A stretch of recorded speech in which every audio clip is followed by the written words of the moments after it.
How's it going, everyone? Tim here at TRD Adventures. Hope everyone's all well out there. As always, thanks for tuning in. Much appreciated. So today we're going to be doing a little bit of some arts and crafts. And by arts and crafts, we're going to be attempting and making some basic interiors for little tiny trucks here. So again, this isn't necessarily my comfort zone, but I think I can give at least a good basic rundown and detail how to get going, give you a good start on an interior, or even get one done. So reason interiors are important. One, if you're going for more scale look, stuff like that, obviously interior looks good rather than just having no one in your cab. It covers up all your electronics. If you are comping and stuff like that, because that's a rule, electronics need to be covered. And when it comes time to comping, depending on the rule sets, interiors are a good way to gain easy and decent amount of points here. So for example, we'll be making a 3D handmade interior today. So the 3D interior must consist of several things. 3D interior must consist of a complete floor, must have complete seats, must have a complete dash, and a steering wheel. Now, you can go above and beyond on some of those things. Taking from this, you can go above and beyond, adding your details and stuff like that. We're just going to go with a basic detail. Also with that, with all your components, there needs to be some depth. It still needs to have depth and look realistic to a point. And the reason we hand make some of these with different materials is, one, they're easy to work with and keeps the overall weight down. So to get started, what are we going to need? So I always get a couple basic sheets of styrene. I'll usually pick up a variety pack with several different thicknesses and stuff in here. I think this is 0.02. This is some pretty thin styrene, lightweight, easy to work with, stuff like that. And you can use some craft foam too for certain areas that we'll be working on here as well. And one thing that I like to use is some adhesive felt. I use this for kind of like to cover my floor and everything like that. Just to help with some of that realism factor, add some actual character and show that, we did put some time and effort into this. Or you can use foam the same way for seat backs, stuff like that. Or if you have fabric that you like, I use some different style fabrics in there just for like the seats and stuff like that.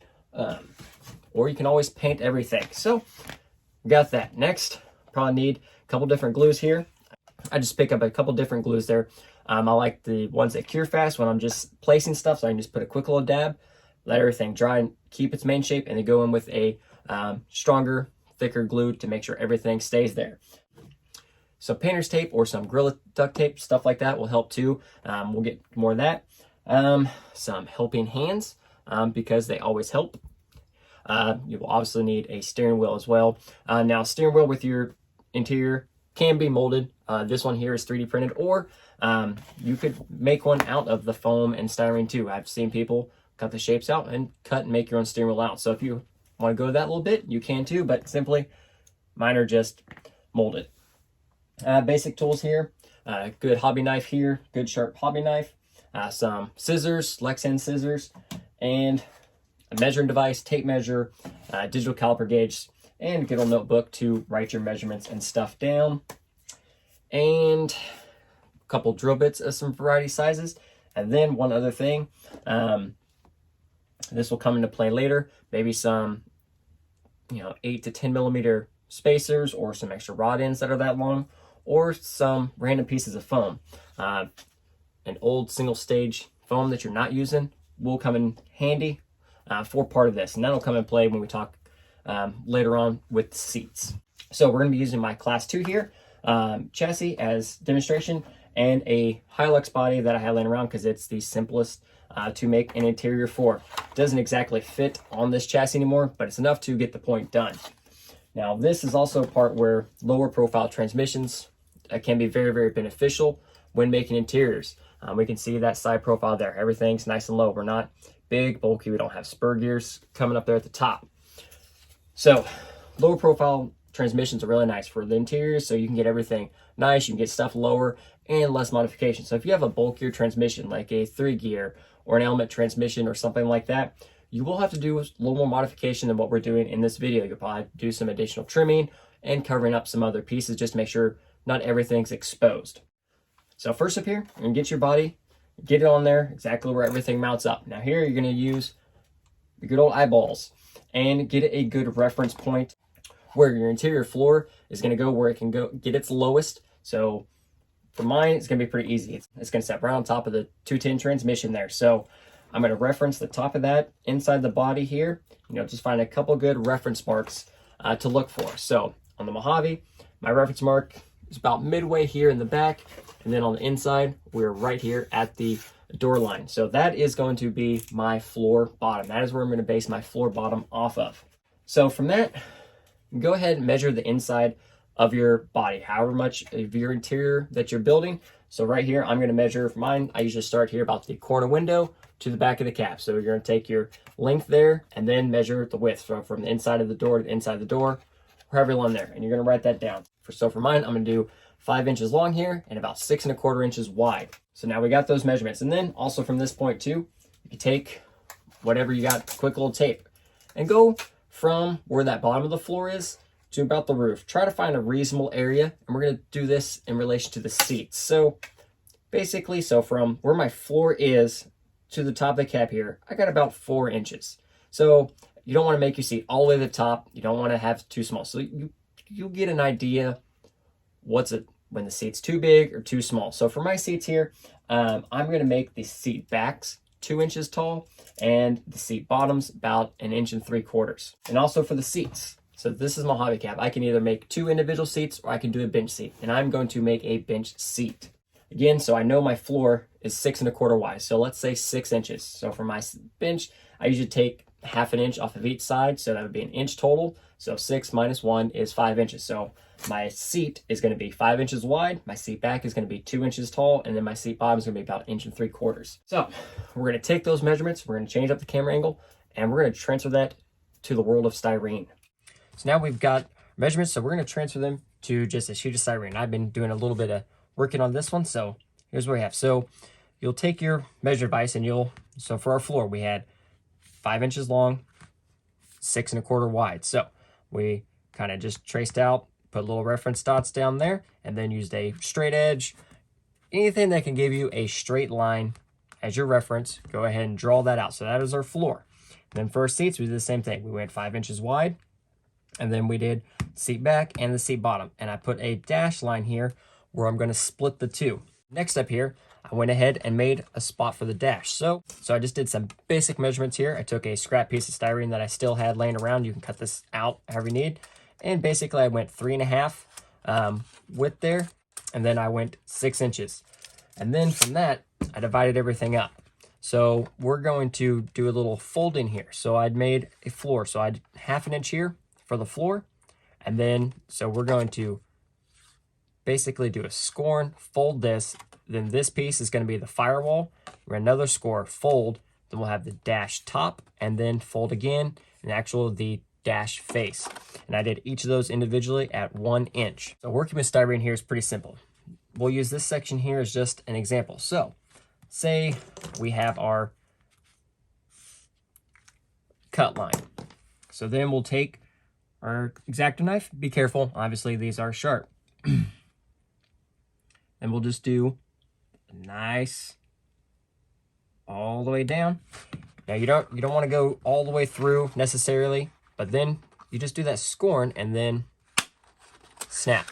Just kind of like when you're scoring and popping, trimming a new body. Same method, just on Lexan. You can also do it. So that had a little bit of pressure. Now if we do just a light bit of pressure, just light, just enough to do a scorn mark, and then just do a little bit. We can see the line start to give. It doesn't necessarily pop all the way off, but it almost folds it. So that's a method we're going to use here in just a little bit. I'm going to go ahead and snap that the rest of the way off. But from here, we can go ahead and cut out our floor and the seat bottom. So let's do that.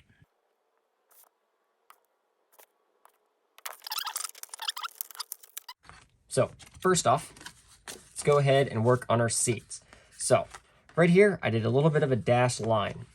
Now the dash line is because I'm just going to do kind of like that last one. We're just going to do a light score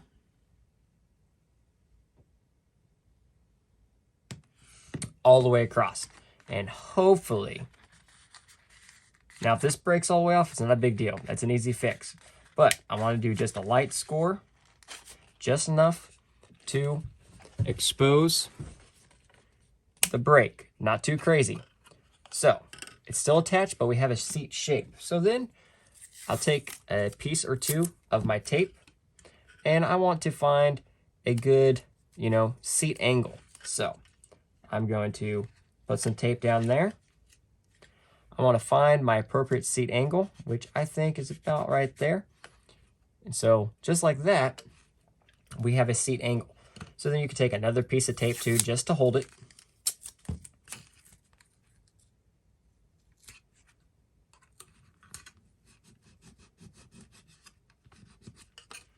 So there we're good. Next, I want to go ahead and put this in our helping hands here, or at least just one good spot. Then I want to take a little bit of the thicker gap filling glue, and I want to go just a little bit here along that crease just to fill in the break where we made that score mark there. And that's going to help just overall keep its shape and stuff like that. So we got that gap filled. We're going to go ahead and set that over and let it dry. Now, onto the floor. Real quick, before we get into attaching this. Take the floor. Now, if you're painting and stuff, you can ignore these next couple steps. So with the floor, next thing I want to do is take the floor here, and I do want to go ahead and trim out what I'm going to be covering it in. So we'll just do that. And a quick little reference for later on. Now on the dash, what I would do is I'm not going to cover the firewall. I'm only going to cover the deck lid and the dashboard. And I am just going to go ahead and use the felt here. So I'm just going to line that up just like that. And then we're just going to do quick, easy outline and a shape. We can go ahead and cut those two pieces out. We can cut those out. We can set those off to the side. So next up here, we're going to do some bending. So we're going to do some tracing similar to how we did earlier. So I want this piece to fold on the inside. So going to do that. Just a little bit of light pressure again. On the dash, also, we're going to do just a little bit, just that very, very light score. Don't want to go too crazy. So now we're going to start the fold. Just very, very lightly.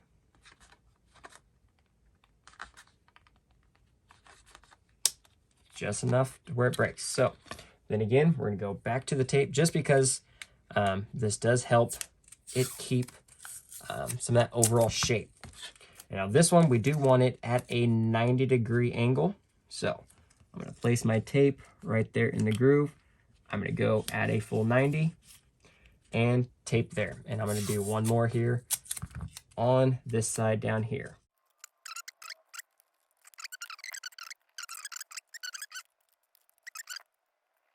So now that we have the basic dash shape here, I'm going to take just a little bit more off right here, kind of just how we did the seat. We're going to go ahead and do the same thing here. Each little section we're going to put here in the helping hands. Take the glue and just a little bit along that gap just to hold.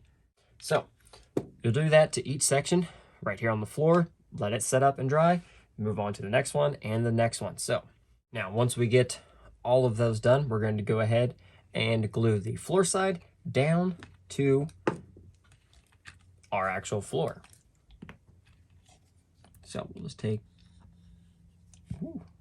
and careful not to actually glue yourself together, because that can and will happen. Back to what we had done earlier, our floor, we're going to pull the adhesive off and then put it down there and attach the adhesive to our floorboard, which is also going to help secure the dash piece to the floor as well.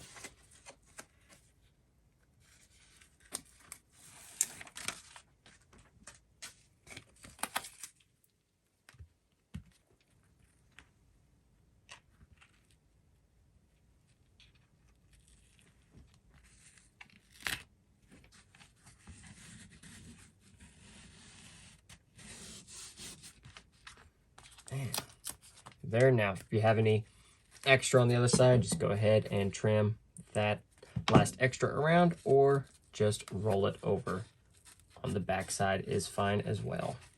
So then want to cover this last dash piece here. If you wanted to paint, you could just, put like a piece of paper over here, then hit it with a quick little spray, or like this right here, we're just going to, we know it's about 1.5 inches. So again, we're going to do our best eyeball here for about 1.5 inches. We're going to take our faster setting glue here. We're going to do little lines, a couple drops there. We're going to go ahead and take our dash piece there.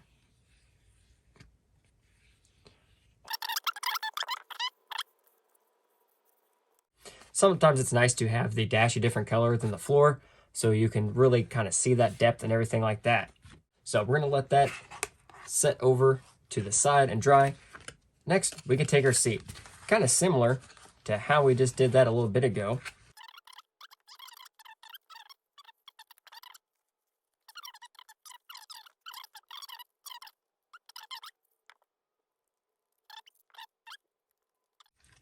So we have our dashboard, we have our seat now. Next, we can attach the steering wheel. May be a bit excessive, but it is going to work. Just simply glue this piece and attach it to a reasonable location, which is what we're going to do here. If you want to drill through, you can. That is perfectly fine. Drill through the backside, find a good, reasonable location for your steering wheel. Go ahead and draw through and call it, but simply just like that works just fine. The next, we have our seat here. Like I was saying, just a little bit of depth is kind of what we're looking for. Not where it's just setting flush down, but just give it a little bit of depth there. So that is when we take our foam that we have been playing with and just cut you off a little section kind of like that. And then we can do 2 smaller pieces and just kind of set them down there and do a, test run, see how that looks as far as your overall depth. And I think we're okay with that.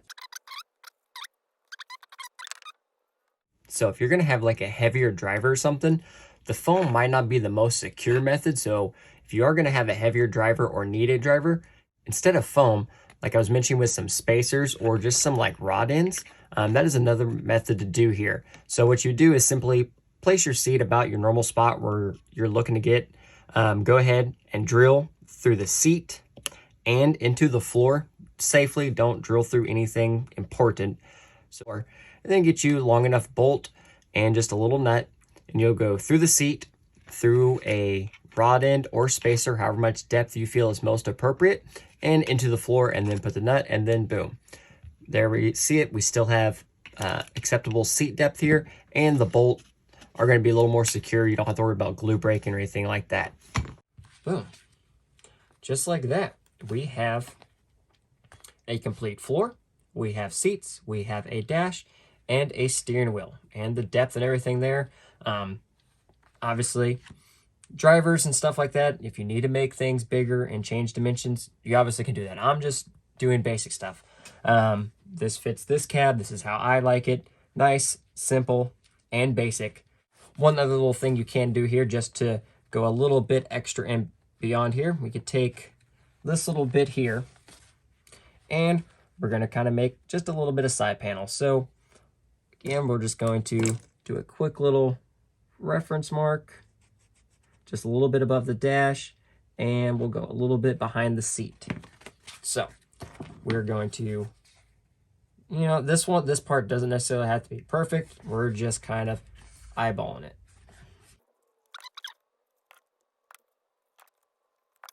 There. So then to attach these, we're just going to simply do one line of glue right along there in our area, and we're going to place this down. There it is. That is a basic interior. Now from here, again, like I was saying earlier, some random parts trees, like put a little 3D print, a little shifter right there. If you get some of the RC 4-wheel drive decals, they go really nicely. You could put a little speedometer, a little bit here and there, just to give it a little bit more. And then let's just take a quick look here how everything looks inside, and everything looks pretty good. So we'll just simply kind of set it just like this here. Honestly, quick, simple way. A little bit of Gorilla Tape here. We can put it right there. So we're good there. Now to attach the sides, you can do the same thing. You can go from the bottom here to the side of each door, or from here to the top. This cab doesn't necessarily fit this chassis anymore with the inner fenders and stuff, so fitment doesn't look the best here, but we get the idea. We have an interior just like that. We have seat, floor, we have space. You can see the gap underneath the dash, so all that looks good and really just hits kind of spot on right there. Actually, I kind of like this better than the interior that I actually have in my Class 2, so we may do a little bit of swapping. So just like that. And now again, I mean, yes, no. Does it look that pretty? No. Does it have to be? No.